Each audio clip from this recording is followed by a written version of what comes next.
Bonjour et bienvenue à cette troisième vidéo de présentation sur le Toyota Venza Limited 2024. Alors, je vous parle maintenant en direct des places arrière. Ça va être beaucoup moins long que pour les places avant. Alors, je voudrais vous montrer les sièges qui sont assez plats et pas beaucoup de support latéral.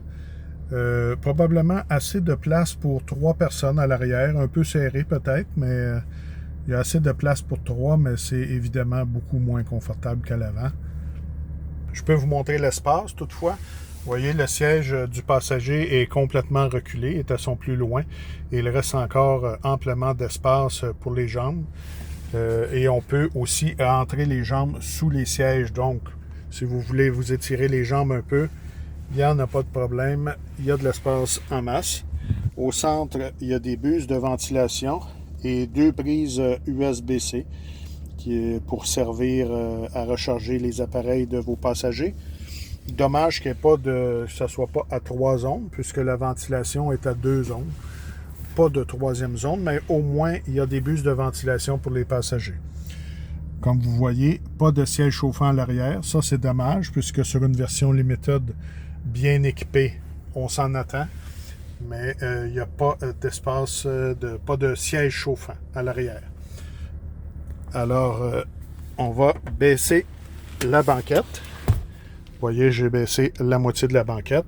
Je vais débarquer puisque je vais baisser ma moitié de banquette. Voilà, ça donne un très bon espace. À l'arrière, c'est un haillon électrifié, alors on a juste à peser et ça s'ouvre automatiquement, comme par magie.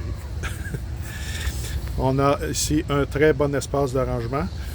Probablement, je n'ai pas mesuré, je n'ai pas vérifié les données pour ce qu'on peut mettre dans le coffre. Mais ce que je sais, c'est que le haillon est un petit peu plus incliné que dans le Toyota RAV4. Alors, il y a un petit peu moins d'espace que dans le Toyota RAV4, même si on pense que c'est une version de luxe. Il y a par contre beaucoup d'espace sous le plancher où il y a le pneu de secours. On peut mettre nos bidons de lave-glace ou même des petits objets.